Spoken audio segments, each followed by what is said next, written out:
Hello and welcome to this episode of You Don't Know What You're Doing. Today I am joined by the wonderful Debbie Bryan. Debbie's someone I've known for a few years now since I exited the business. We've done a fair bit of work together and she's going to be one of the first guests of this podcast. She's used to be a hairdresser, is that right? Yeah, Years ago, and you've been on an amazing journey, which she'll go into quite a bad, turbulent time with an accident in between there. And she's now a TEDx speaker, a brand builder. So we'll get into the story of just how at times she's not knowing what she's doing. So, yeah, welcome to the podcast, Debbie. well, thank you for inviting me on. I think, I wake up every day and don't know what I'm doing. I don't know if that ever goes away, to be honest. Yeah, that's it. That's why I'm kind of starting this. Is I keep thinking these people who look like they know what they're doing are just better actors than everyone else. That's the way Oh, I think. totally, Yeah, totally, 100%. You know, I think this is where social media is like come into. Obviously, you're the king of social media, but yeah, where social media is sometimes is a bit of a devil because you can put something out on social media of like the perfect life, the perfect relationship, the perfect everything, and actually be crumbling like in real life, and nobody gets to see it. And I think that's something that is it puts a lot of pressure on other people to think, oh well, they've got it all together, and we haven't got it all together. But the reality is no one has. brilliant. Nobody does. Yeah. So if you kind of take us back to the start of what you did, you have an idea what you're doing when you were kind of leaving college? Did you know what you were doing back then? Did you know what you wanted to do? And And what I wanted yeah, to do and it's still the same really. I just wanted to travel. Like I had this thing, so I thought I'll be an air hostess because then it was a little bit glamorous. Obviously not now. So I did French, German, and geography. Like they never got me anywhere at all. And then I was determined to get a job. And I was like 14. I went and so then you could work at 14. So I went and knocked on every single business in Swindon Town Centre to try and get a job. And one person gave me a job in a jeans shop. And I lasted 2 weeks because I was too helpful. Apparently, I wasn't meant to go and try and help people to buy their stuff. Plus, like my friends used to hang around in this market, and I think he thought I was gone. Anyway, my dad then went to one of his mates and got me a job as a Saturday girl in a hairdressing. So I didn't even have hairdressing in my game really. And my dad was a car dealer, like now he'd be called an entrepreneur. Then he was a bit of a wheeler dealer, and he was just like, "Be grateful you've got a job. Just be grateful that you've got something." So I stayed hairdressing for a while. Eventually moved to London to do some hairdressing there, and then I don't know really what happened. I think I fell out of love with it. I got ill. So I got ill. I had this eczema like all over my body because I was living in a scuzzy flat in London. I didn't know how to clean up. I didn't know how to look after myself. I didn't know that if you worked all day and then went and worked in the pub in the evening at 17, that you were going to burn yourself out at some point. So it kind of went from there. And then years later, I went back into hairdressing.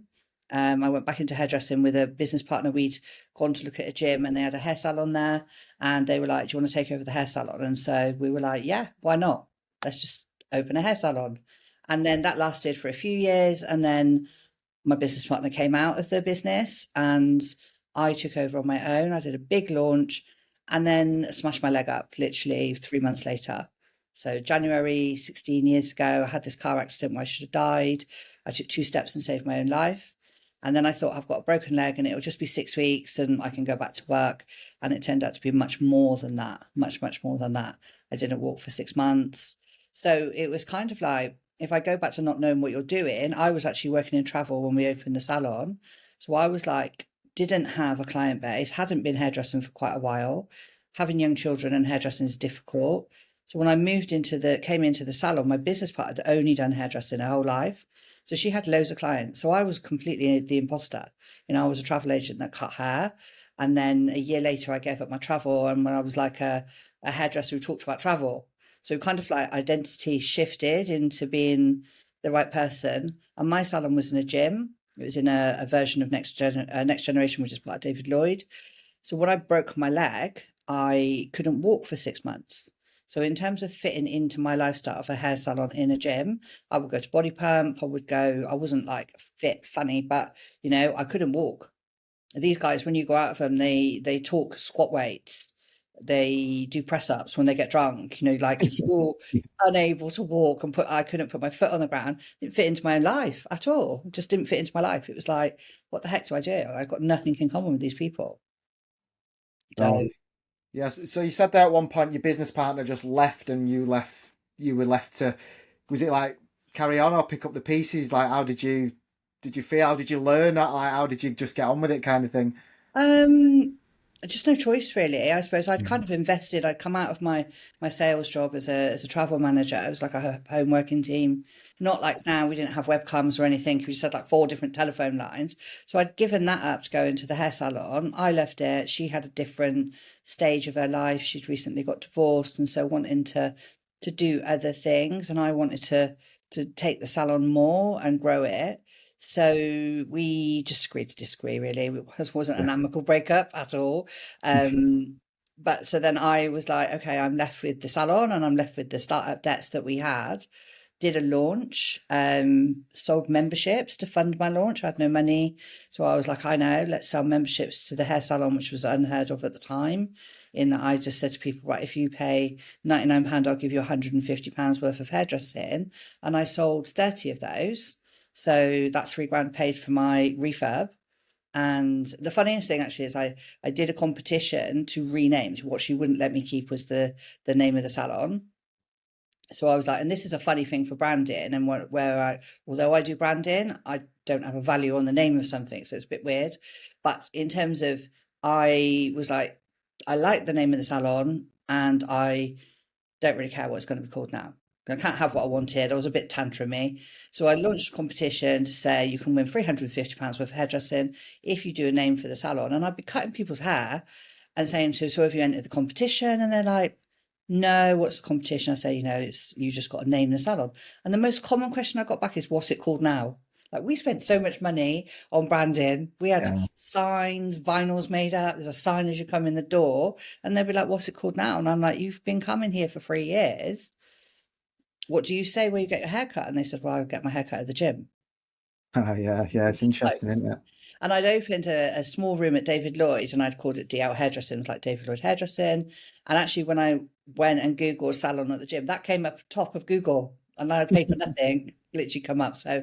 Um, so yeah, I was just like, oh, clearly that doesn't matter. The positioning doesn't matter. Then I obviously had the hair salon. I expanded, came into bigger things. Then was told that I'd be in a wheelchair at 55, and so I had to kind of really change my life a lot more than just not be able to stand behind the chair. But the biggest thing it taught me of not being able to stand behind the chair and do the hairdressing, and I had huge ego. I was like, no one's going to come if I don't cut their hair. Like I was Vida Sassoon or something like that. And the reality is, I didn't lose any customers at all. But I started marketing the business. So I started to be the person who did the website, who answered the phone, who did the marketing. And because I put all of my attention onto that, we grew. We grew hugely into, from that small salon to a 7,000 square foot spa that had like 10 treatment rooms. We turned over 500,000 in 8 months the first year that we moved. And so actually what happened was a benefit, because I never would have done that if I'd have carried on behind the chair. Yeah, that's what is really fascinating, like about your story and the way other people's pan out is sometimes with adversity, it's fight or flight, isn't it? You're either pack it all in, shut the doors, and like you say, wallow, or you use it and you run with it, and that sounds exactly like what you did.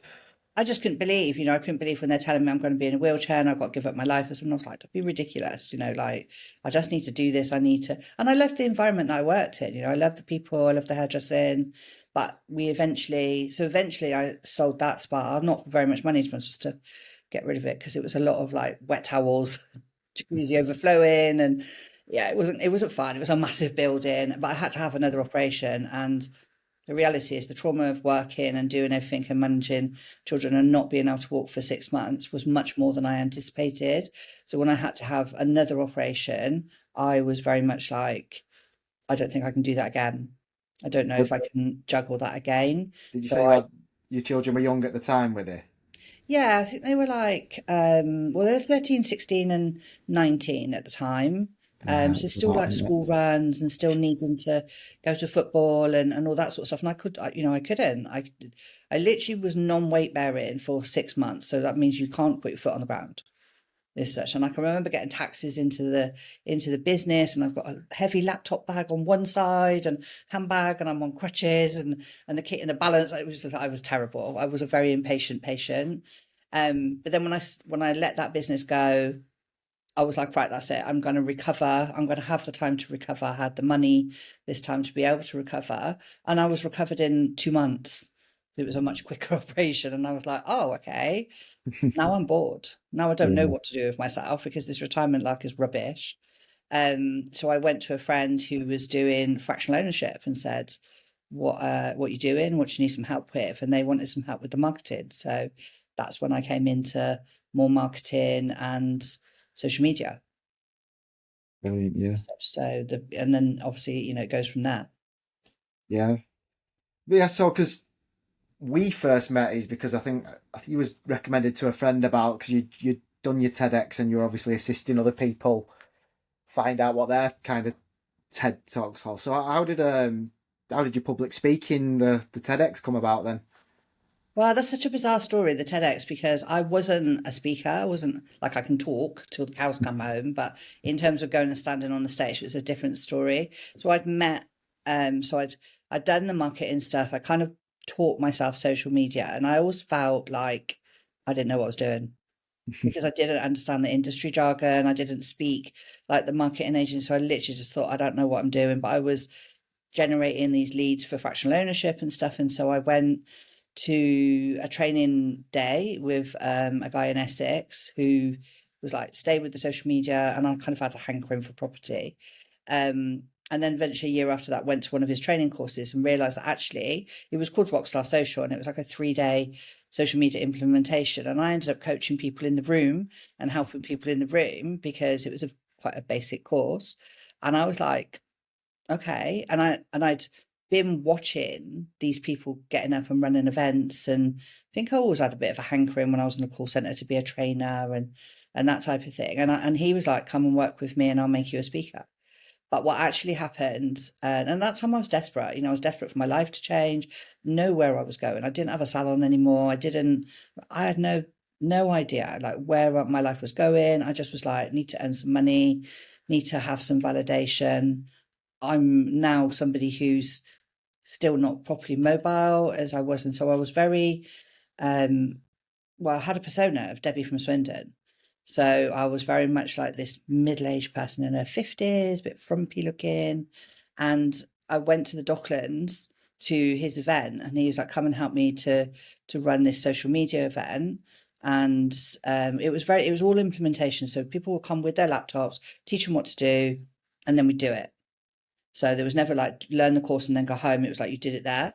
And the Yeah. first time I got to the Docklands, we ended up at this hotel. It was a shipping container, and we get in, and they're from Essex, and they're lovely little girls with their little skirts on, and all very trendy stuff. And then there's me just coming on the train from Swindon, like a country mouse, literally a country mouse. I felt like.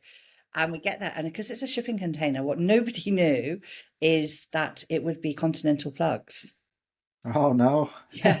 So there's 45 people waiting to come into this course, or they're waiting with their laptops, and it's all continental plugs, and everybody's just going crazy because obviously it's Docklands. You would never expect it to be. And I thought, oh, I can't come and take over. So I'm just stood there, my first 10 minutes. I only know Adam, the coach. I don't know all the rest of the people. And everyone's blaming each other, and everyone's kind of having a little bit of a flap. And I was like, I can't come in and take over. Like as a older person, you have a different mentality. And Mm. so I kind of left it 10 minutes, and then I was like, maybe I'll just go to the reception and ask if they got any adapters. We can't be the first people that have turned up in London and expect to be able to plug something in. And Yeah. they're like, genius idea, genius. So I went and come back with 12 plugs and loads of extension leads, and we patched something probably very electrically dangerous together, and then sent someone in a taxi off to Maplin's. And I taught that for 2 days. And then on the Sunday, Adam said to me, do you want to get up and speak? And there was a guy who was an NLP master and another guy that had 3 business degrees. And I freaked out. I went, no one's going to listen to me. And that was where this Debbie from Swindon, why would they want to listen to me? Imposter syndrome just came. And I was like, no. And then on the train on the way home, I'm like, the guy just said that he'll make me a speaker. And I turned him down flat the first chance that I had. And so it took me a while to overcome that. I did message him on Tuesday and said, I can't cope with the 3 degrees and Mr. NLP, but I can tell a different story. So then I kind of had this script about how I'd won a really big contract. Actually, after that social media weekend, I'd realised that actually I did know a little bit about what I was doing. And so I went to one of my clients and said, you're opening a new spa, who's doing your social media? And they said, well, you can if you want. So I got a contract that was worth 32,000 off the back of that. Oh, Yeah. So I was like, so that was kind of the story I told at all the events. And they were like, do you want to listen to my clients? And people would buy based on that.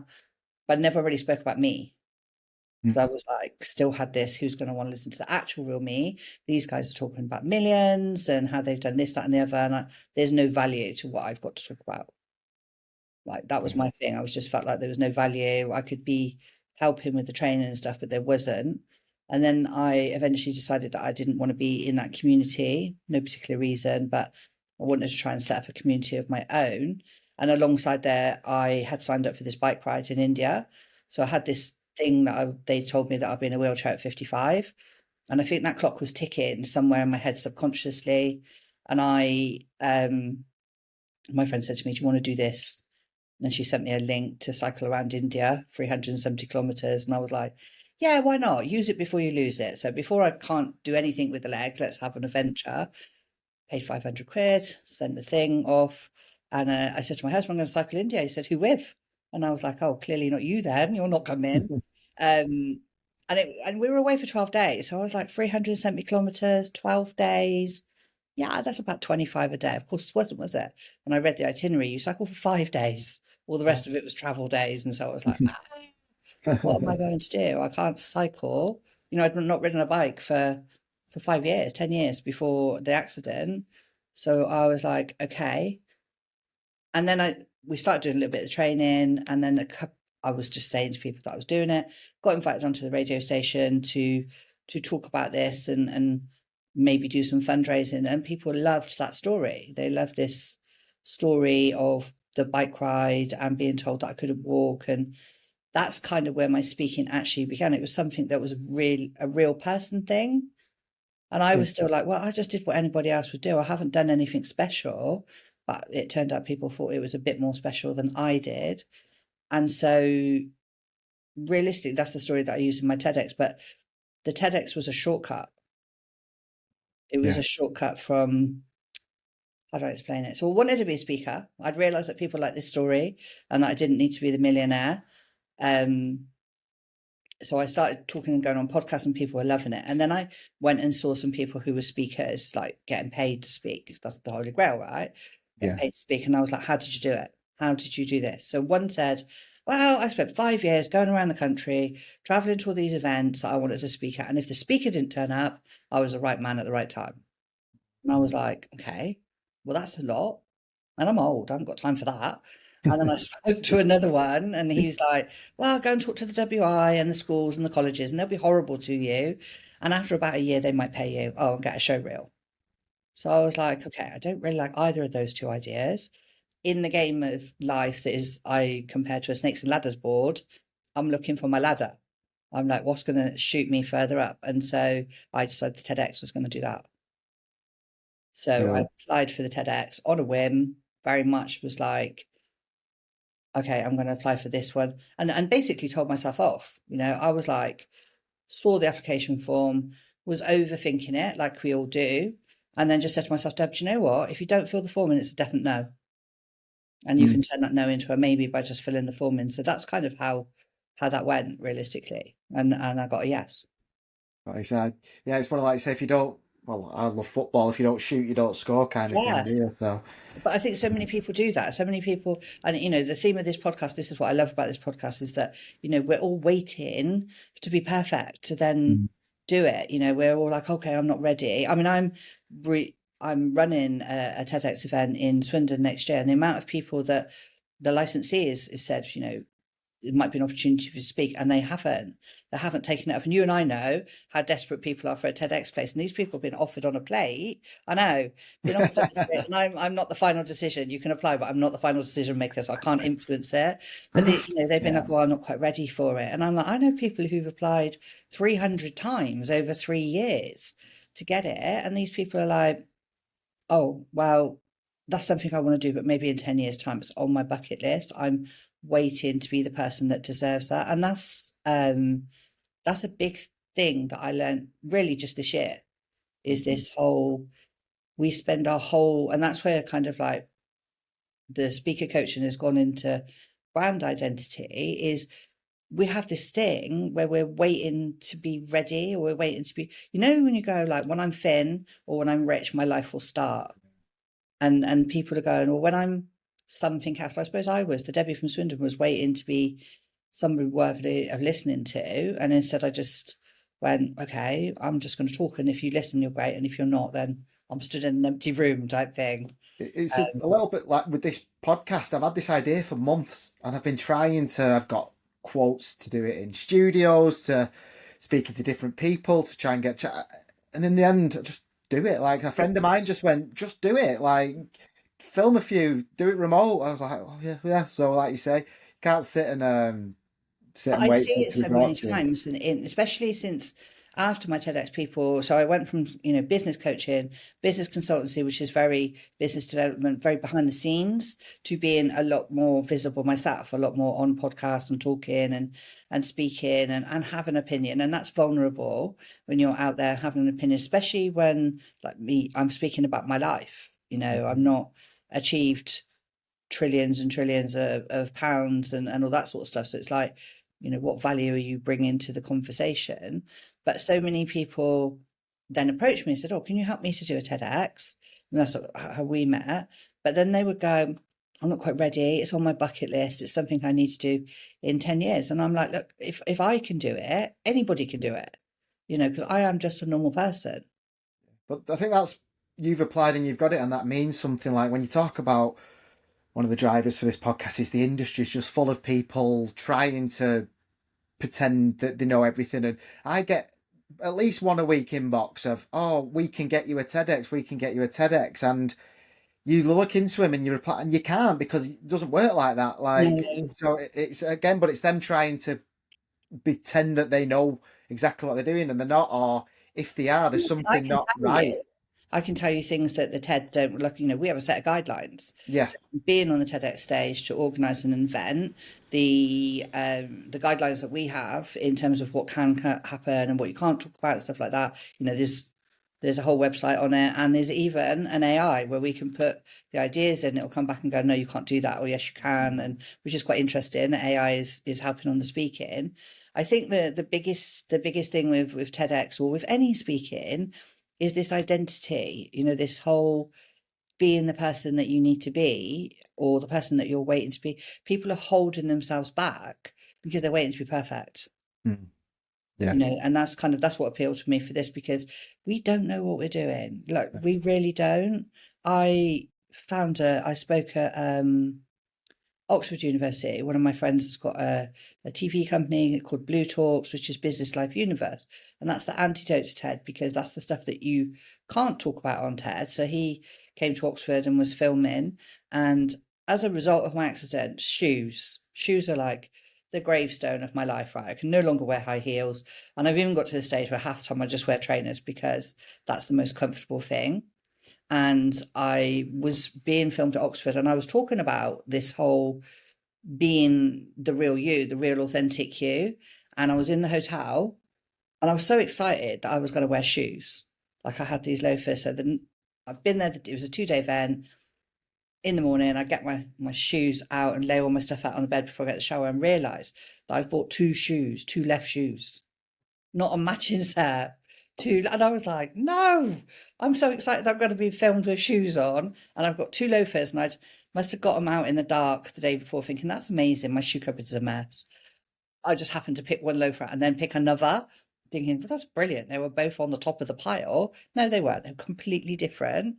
And I put a post on Facebook, and it got the most traction I think I've ever had. Um, People were like, well, that's good, you can go and buy a decent pair of shoes now, or those are not just any shoes, they're M&S shoes, or whatever. But the event organizer was like, Deb, what's your shoe size, and lent me a pair of shoes, right? So I'm talking about being the real you, the real Yeah. authentic you, wearing somebody else's shoes. And I took him with me because I was just like, I can't believe that I've done this.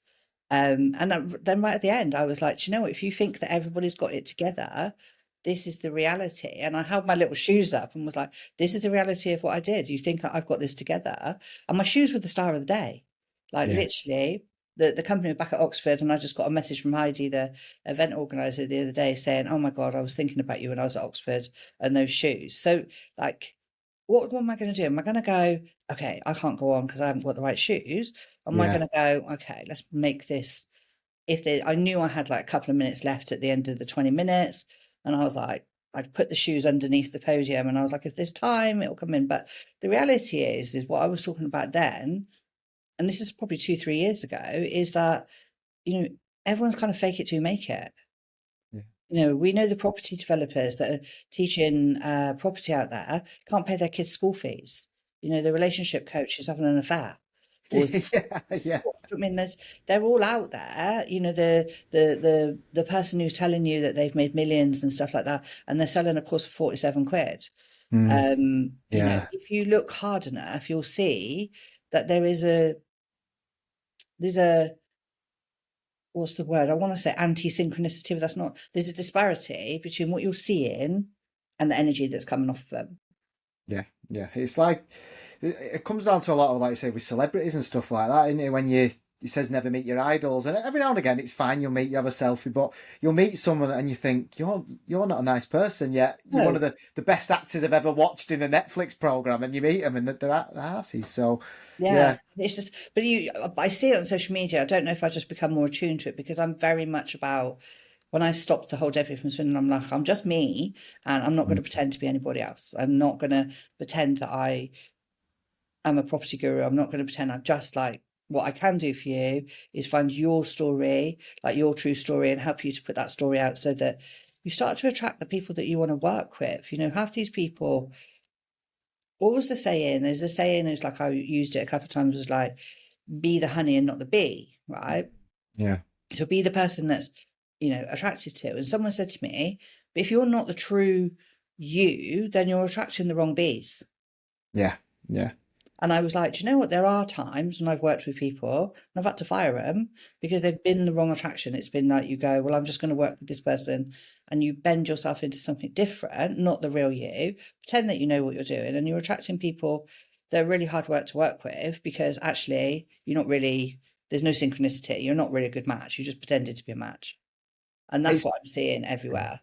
even since my exit coming up. It's been 3 years last week, and I've probably had 6 different restarts in that 3 years, and losing an identity is huge. And like I said, what you've talked about there about the imposter syndrome circles back so much. And I still give people even casual advice now, and they go, "Oh, brilliant! I didn't know that." And I go, "Oh, right." And you just assume everybody knows, and they don't. So And I yeah. think it is very much like, so what you did was phenomenal, but I think you've got some kind of legal stipulations about how much you can talk about and how much you can't talk about. So it's kind of, people do know, but they don't really know the ins and outs of like how much you drove that, how much of your identity is like, the same person. I have a client who is 7-figure aesthetics business, right? She's phenomenal. But I pretty much think if I was to pick her out and go and put her into a different industry, she'd do the same as what she did. You don't have to be aesthetics. That just is the Yeah. industry. In fact, I know that she had a big nightclub before that was like massive. So, your skill set is that you can take the skills that you've got, put them into a different industry, or you can go back to what you're doing without having to bend yourself out of shape. And I think in the beginning, you probably had a lot of pressure from other people around to be something, and you were like, I don't really know what it is. So then you try and fit into everybody else's Well, perception of who you were or who you the, should be. And then now, the, 3 years down yeah. the line, you're like, do you know what? I can't bother doing that. I Well, I just, say the amount of misadvice I've had and worked with, and I think what used to circle back with me is because of the industry, especially as you mentioned there, the social media industry is so forward facing, it's so glamorous. I'm a boring guy from Manchester. Like, humble doesn't sell. But when you get speaking to the right people, they go, "I just love your refreshing attitude." But then that doesn't get you to the front of the queue sometimes. But I think it's a bit of a longer sell. Like, it's taken 3 years, and I've not mm, changed. I've kept as me, and I've met a lot of people in that time. And like I said, I'm 36, So still a kind of a long way to go, and that's what I try and tell people of. Whilst we've got to get up and do it, that you can't rush it, because if you rush it, you get it wrong. You get it wrong, and you have to start again, or you meet and work with the wrong people, don't you? Yeah. No, not me, hopefully. No, no, no. Just like clear that. But I think for you, you probably had, like, society would have been telling you, you had a massive exit from your business, did really, really well. And so all of a sudden it's like, well, you have to live this rich man lifestyle. And like you say, you're quite humble, you're quite apart from your holidays, not very humble, but we won't go down that route. Gotta have some perks. Day. Yeah. But like, you're trying to kind of live this perception of what other people think that you should be. And I think, like, none of us are perfect. None of us are perfect. There are so many days where I even chat to ChatGPT and go, oh God, what am I doing? Some days I have a conversation, he's like, poor you. Like, I'm like, oh my God, ChatGPT's turned into a coach. And interesting that it's a man, right? We won't psychologically do that. But there are days I get out of bed and I go, I don't know what I'm doing today. I've got this big long list of stuff that I do. So as well as like helping people to speak, I do a lot of branding, branding is like, to me, branding is how you make somebody feel. Okay. It's not, I don't make websites. I don't do fonts and colors and stuff like that. I get your story out so that you can talk about what you do so that people can be attracted to you. So Yeah, the right people are attracted to you that want to work with you. If you want someone to build you a pretty website, I'm not the person. If you want to be able to be more confident and be able to go and speak up at an event, or even just do your 2 minute bit when you're at a networking event, then that's something I can help people with to be more confident and be more visible. But I equally do branding now. And something I don't ever talk about is I've got people who don't want to speak, but they want a digital footprint. So they yeah, want for someone to Google them and for them to show up. And half of those I have to do on an NDA because they don't really want anyone else to know they're not doing it. But they want to be able to show up if somebody's searching for them as credible. Some magazine articles, a good LinkedIn profile, just really putting themselves as somebody so that if they're looking from the real them comes across yeah. as such. And that's fun, to be honest. It's fun. But that's kind of where the speaking has become. There's so many people out there speaking and rah, rah, rah on the stage, they get on and they're all bells and whistles. And actually, like, there's nothing behind it.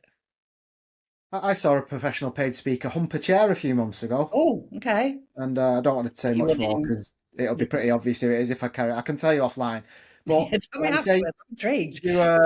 you leave events thinking, what am I doing wrong? And you, like I say, you start second you guessing. And you touched on it before. When I looked into the speaking world, it was go and do a load of free talks, get your show reel, get this, get that, go. And I did all that, and I've got a show reel, I've got the YouTube clip, and it's never really opened any doors. And like you say, people profess to know. That comes down to brand Yeah, strategy. So there's two yeah, types of speaking I've learned.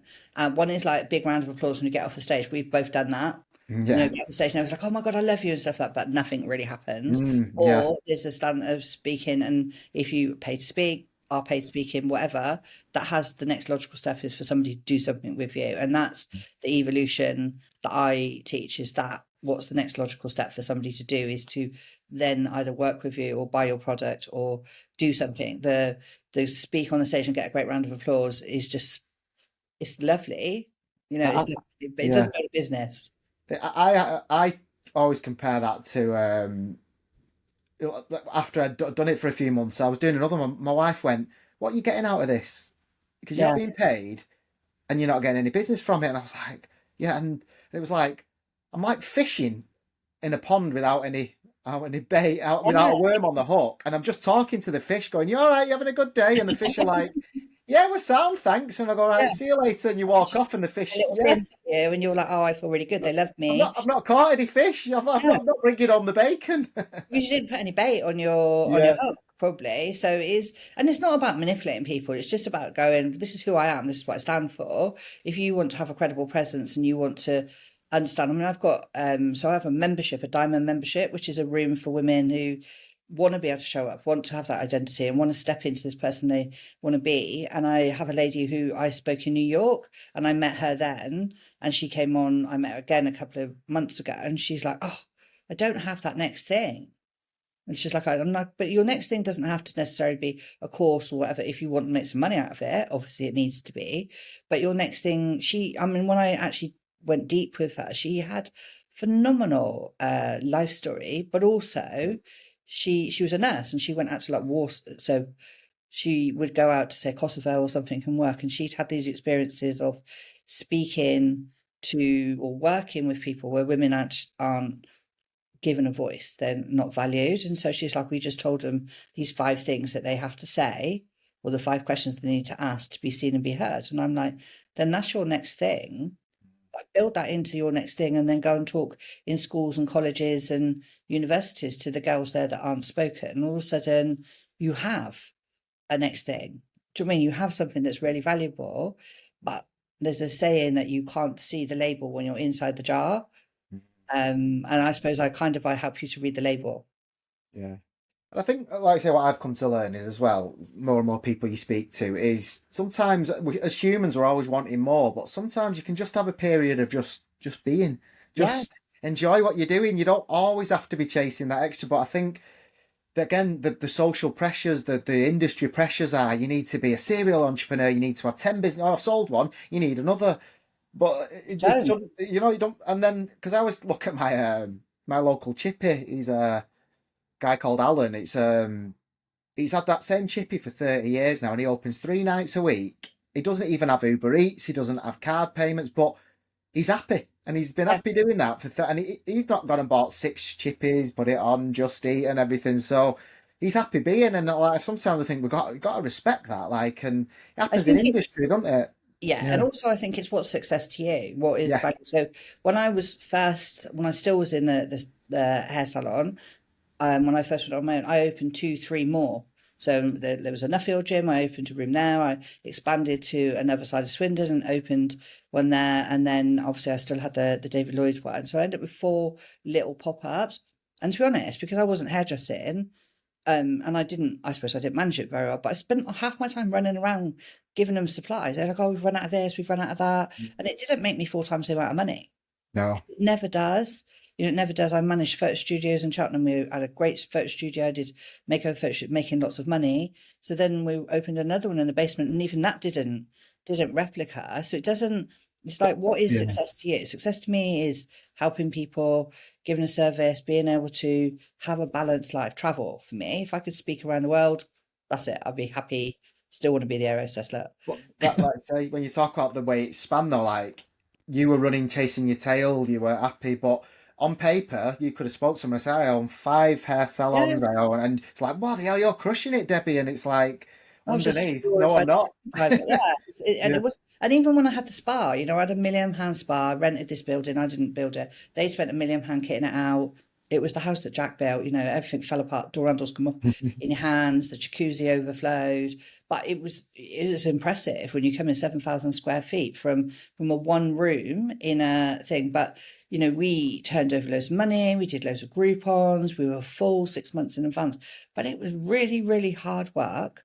I managed a massive team that would call in sick at the drop of a hat, and it just wasn't pleasurable. And like, to be honest, I would never go back to something as big as that, because the money that we made compared to like the cost of the staff, the cost of the building, doing the washing, doing like the jacuzzi overflowing, all of those massive big problems that you have every time you scale, like didn't really make me feel successful. Just look successful on the outside. And I think for me, it's that's a part of growing up, is like, what's the value? I like, you're already successful. You don't need to showboat anything, to be honest. You've done at 36, you've done more than most people do in their whole lifestyle. But it's sometimes people push you into what they think you should do, the fast cars, the jewelry, the clothes, the lifestyle. I don't care about any of those things. Well, I want like a nice car, but that's not what my value would be. My value would be the travel. I'd be like Yeah. go on the good holidays. Well, I completely lost passion for our business. Obviously, when you get a monetary offer to sell, I'm never going to say that wasn't nice, but one of the big parts was that it was faceless. We had over 80 members of staff, post pandemic as well. I didn't know the place, and I lost a lot of heart. And I'm a people person. I'm a doer. Yeah, I'm a one. And suddenly you're not hands-on anymore, or you do walk in and you're classed as you're interfering.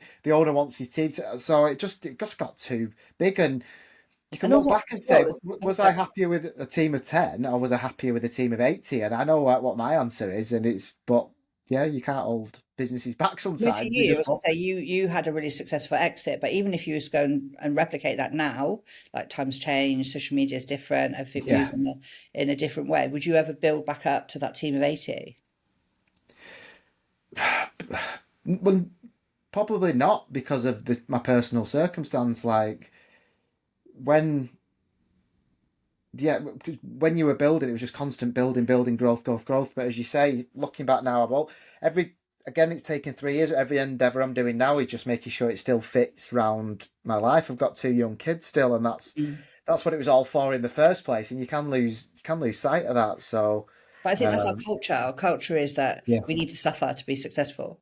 yeah, yeah. You know, that So you need true. to, the entrepreneur lifestyle is that it has to be hard, it has to be Mm, difficult, it has to be stressful. We have to sacrifice everything for that one thing. I mean, there's not many entrepreneurs that don't wake up like 40, 50 on their own in their bed. You know, yeah. the family are long gone. You know, they've run off with a personal trainer, the person who took some notice of them, or, you know, the kids and stuff. So I think that's just our culture, is that, you know, is that we have to hustle to be successful. Mm, But the yeah. reality is actually sometimes you get much more done with quiet progress. Yeah. You know, the quiet progress. That's why I like some of the branding that I'm doing for people that isn't about being flashy. It's just about building a presence for them and building an authority, because they've already got it. They just don't have that online presence, and that can be. I've had like a real struggle this year in terms of balancing family. Like my mum's been very poorly with dementia, been in hospital twice. Now we have living care for her, and so I could do that, like, and I could do that and bring value whilst I was still running to the hospital and dealing with the nurses and the doctors and all the other stuff that was stressful. I could do this in the morning. Had to lock myself in to do it, like to be Yeah. like, don't talk to me anyone, and until 1 o'clock, and then real life, I'll go and deal with that side of it to kind of like capture it a little bit. But Mm. I could do that and feel like I was achieving something whilst I was, rest of my world was imploding, to be honest. Um, as such. But I think that's where suddenly your values are different. Your values are like, well, you know, what does success look like? Yeah, but I think sometimes having a project though, can, as long as it doesn't engulf you from it's something to focus on, as you say, takes your mind off it for a bit. As long as Mm. you then go back to what's, like you say, in the era now, like you say you locked yourself away, got on with a bit of work, and then went and dealt with the rubbish that was waiting for you Yeah, in the afternoon, kind of thing. Yeah. it comes back to that, you know, we don't all know what we're doing. Like, Mm. to be honest, I suppose that's maybe like, and I'm only saying this as I'm thinking about it now, is that no, I didn't know what I'm doing. I don't know what dementia is. I've never experienced it Mm. before.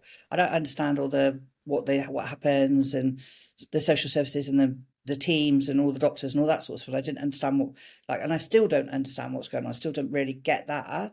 But by giving myself something that I could anchor myself and go, this I can do, this I can do, and I'm good at it, means that when the rest of it is chaos, I was able to cope. And maybe that's kind of what saved my life, I suppose, in terms of like mentally to be able to Yeah. do it. And it's only just now, as you've said it, that I realised that that's what I was kind of going to do, one thing that you're good at today, because you're really not good at the rest of the stuff because it's out of our control. Yeah. Yeah. So yeah. Yeah, I think, yes, but like I say, a good chat. So that's everything you're working on now. So I think, like I say, the kind of reason I've done this podcast is for people who have that daily crisis of what am I doing. So like, if we can take some actionable advice for people, I think would be good. So I don't know. It's obviously a bit cliched, the top three things, but I don't know. One piece. Well, no, they're quite Yeah. simple. So the top three things would be, um, take action. You know, procrastination is never going to get you anywhere. So if you're even 50% convinced that you're doing the right thing, then just do it. What's the Mm, worst that can happen? You either go or you fail, right? You either succeed or you fail, but you learn something and then you can try again. Um, be you, don't get sucked into being the person that other people want you to be, because that is definitely a failure, whether it's talking, whether it's just being your business, whether you're building a business. I think we've both built business thinking that we should have done, and then come away from and realize that actually we wouldn't repeat it. Although, you know, successful, happy, I sold mine, you sold yours. So I think just, you know, be authentic, be yourself, be somebody who actually does something. Don't just think about it, just actually do it. You're doing the podcast, after lots of thinking and research and stuff. There's an element of what we call it learning before earning. So people who go on course after course after course after course, and then when they're ready, they're going to do it. So I think my ultimate piece of advice is like, you'll never be ready. You already are ready. You're never going to be more ready than you are now. If your mind's thinking it, if your body's thinking it, tell your brain that you can do it and just be ready. I like that. Yeah, cool. So, what's obviously we don't know what we're doing as such, but what any future things on the horizon? Are you just carrying on as is, or have you got anything No, so big I've planned? always got loads of plans, Ryan. You know what I'm like. I've got a Yeah, million different plans. yeah, So for me, I'm looking at 2026. Obviously, we have the TED, we have the TEDx Railway Village in Swindon, which I'm organising that and coaching the speakers.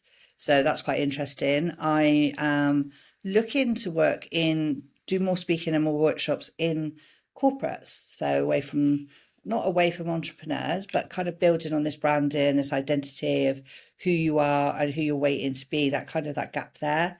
So I'm looking at, leadership in corporates where people are quietly brilliant but invisible. yeah.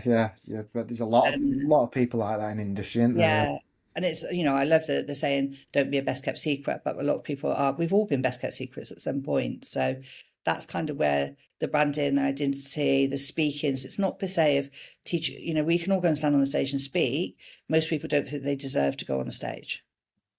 They're not that person that deserves to be up there. And so it's kind of that bit that is really powerful. And if I can do that, if I can shift somebody from thinking, who's going to listen to Debbie from Swindon, to being standing on the TEDx. And to be honest, if I share a secret, the day after I did my TEDx, I remember standing in the hotel in Canada going, could I call myself a speaker now? And actually having a little word with myself and going, Deb, come on, what more do you need? What more do you need? You've just done a TEDx speech and you're still asking if you can be a speaker, because I was comparing myself to somebody who earns 25 grand for a keynote. Yeah. So, but also, I suppose that's the thing that we do is, we're always comparing ourselves to the top of the tree, or I do. Always comparing myself to the person at the top. I'm on the middle of the stairs, and there's people that I can help that are kind of not making their way up the stairs, and then I can aspire to be helped by the person who's at the top. So it's kind of like that evolving Yeah. such. And Brilliant. there's a saying that somebody said to me, new level, new devil. So I couldn't speak. Then I do a TEDx and I'm like, oh, I'm not as good as those people. So now I've Yeah. got a new problem to combat instead. It's like, I thought I'd fix that one. And then you go to the next level and there's a new problem to fix. So that's just how it is. Then you find out Michelle Obama gets $1 million a talk. So I know. I'm working my way up. I'm working my way. No, cool. but Yeah. Where can people find you on social media then? so all of my social media is under my name, Debbie Bryan. So LinkedIn, Debbie Bryan. Instagram would be Debbie Bryan Coach. TikTok, Debbie Bryan Coach. I don't do any dancing on there at all. And Debbie Bryan Coach is my website. So that's also an identity thing, isn't it? That I was solidly a coach and became a speaker and kept my websites in my old identity. So Yeah. I need a Cool, social yeah. media guru to show me how to change that, clearly. Cool, yeah. I think that's brilliant. I think, like you say, covered everything. Hopefully, people take a lot of value of, again, like you say, laying it all out on the line, and just like you say, saying at times we don't know what we're doing. So No, yeah, but just do it anyway. Just do it anyway. just do it. I suppose if I'd never, if I go, right, so my friend said, do you want to come down the gym? If I'd never taken the hair salon, I'd never have got in a hair salon. If I'd never applied for the TEDx, I wouldn't have got TEDx. Like, that's the whole bit, right? Yeah, If I didn't apply for it, I would still be sitting going, oh, I want to do a TEDx. And actually, when it came, it was TEDx Western New London that I applied for. And I didn't realise that Western New London was in Ontario, in Canada. They said yes. And it was like, book a time to talk to us. And it's all on EST. And I was like, hey, what's going on? I didn't know there was a London. I had no idea that half of Canada is named after us. There's an older short, there's all sorts of things. But I was like, a yes is a yes. I'm going. definitely. It's February. It's low season flights. It's fine. We're flying to Toronto. Do you see what I mean? So it's like I Yeah, wasn't ready. I didn't even know where I was going. That's the biggest map we got. I didn't even know I was going. I filled in a form to speak at God knows where, to talk about what, and I did it, and it turned out well. Brilliant. Yeah, nice one. So yeah, so I think like I said, we'll catch it on all the usual channels and we'll upload it to YouTube, Spotify, everywhere it'll go. So hopefully people watching get some value out of it. Well, thanks for joining us, Debbie, and chat to you soon. You're welcome. Cheers.